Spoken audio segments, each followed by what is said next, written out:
So, Riot, between this and esports betting, how broke are you exactly? Please, stop embarrassing yourself. At long last, the final wave of Spirit Blossom skins are here. Thank God for that, as I personally had more than my fill of this skin line. But oddly enough, Spirit Blossom Springs is less of a final hurrah for Spirit Blossom itself, and more like a using of its champions for an international exchange program with the Pool Party universe. Though this summer party is based well more on Asian bathhouses as opposed to the usual thinly veiled toxic septic tanks of the West. But considering that those bathhouses are well known for their, let's say, liberal use of clothing, that means with full intention, Riot has created a full-on fan service skin line. I'm surrounded by perverts! Contrary to popular belief, though, I'm actually okay with that. I despise fan service when it serves no purpose, when it intrudes on the theme and acts only as a sales safety net. But if the entire point of the skin, or champion, is to be sexy fan service, then yeah, they should go all out, and it seems to be what they've done here. Of course, that doesn't stop it from being uncomfortable for me personally, so for this video, I do want to introduce something a little bit different. Instead of my usual one final score at the end for each skin, now there's two, with that second score solely being about how good I think each skin is at being fan service.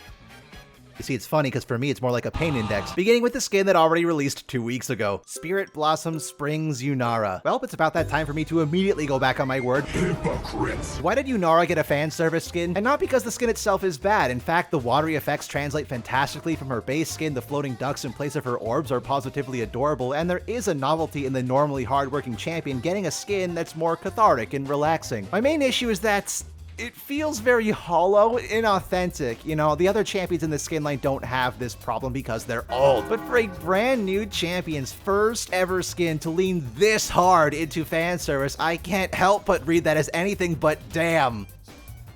Riot must have been pretty desperate to make sure this champion sold, huh? Tanzanite is the best chroma, 7 out of 10. Well, it gets a fan service rating of 10. Jesus Christ. Spirit Blossom Springs Teemo. Kinda sucks it lacks unique VFX for his poison, because other than that, it's pretty great. Strangely reminded me of just how few of Teemo's skins actually let him keep his backpack. And of course, really, how could you hate it? They turned him into a cute little trickster monkey in Ionia, wielding a bamboo staff. Is the punchline of this skin supposed to be that he stole it from Wukong? Like, this should have been Wukong! What's wrong with this monkey? Tanzanite is the best chroma, 8 out of 10. Well, it gets a fan service rating of 0. And I would like to game it that way. Spirit Blossom Springs Sona. The legs, the waterfall, the little bathing ducks, how she tries to be the more cuter, wholesome skin of the lot, in most regards. It's all great stuff that unfortunately, because her model is so old, can't really shine outside of the recall animation. Okay, look, I'm well and past my blind Seraphine hater phase, but come on, guys, tell me you see it too, please. Why the f do you look like me? Tanzanite is the best chroma, 7 out of 10. Well, she gets a fan service rating of 6 because her, area is usually that big anyway, and half of her skins show more of that kind of skin than this does. Spirit Blossom Springs Volibear. I'm 1 part happy that Volley finally got a silly skin for once, 2 parts confused about the practicality of the steam cooker on his back, Gravity? Who gives a crap about gravity? and 1,000,000,000,000 parts flabbergasted that this is even real. I never thought in a million years that Riot would cater to that market. If you know, you know. Never mind just how hard they'd commit to it. It's kind of obvious when you think about it, though, making the bear champion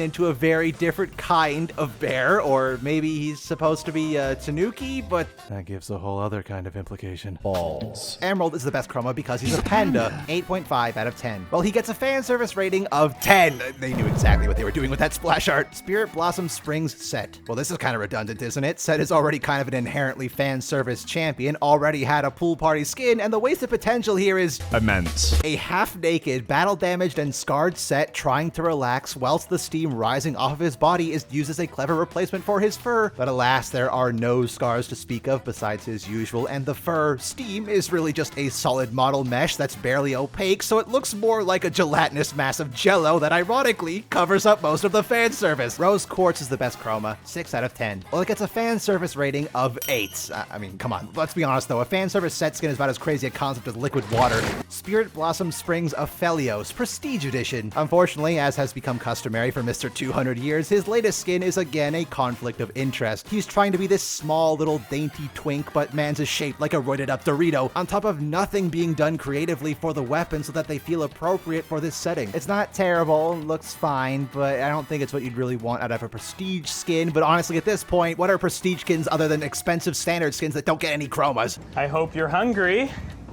For nothing. 5 out of 10. Well, he gets a fan service rating of 6 because we did sexy shirtless Aphelios already, in the same skin line no less. Spirit Blossom Springs Ahri. Her third, let's be honest, fourth legendary skin, but at least it's a pretty good one, mainly through all the existing animations. The whimsy in her walk cycle, the propeller tail during her ult, the orb as her studious and often violent pet, Duck getting hugged after every Q, tossing him in the air. It's more expressive and alive than Kiko ever was. Bundled together with some wonderful VFX and a design that is definitely gonna tickle some people's brains. If Riot was gonna try and pull the money grab gimmick legendary, then at least it was pretty well done. Just, can we get this kind of stuff for the other legendaries too, please? Pearl is the best chroma, 9 out of 10. Well, it gets a fan service rating of 8, which is surprising. Honestly, I was expecting Pool Party Ahri, of all things, to be far more degenerate than this is, as with the designers.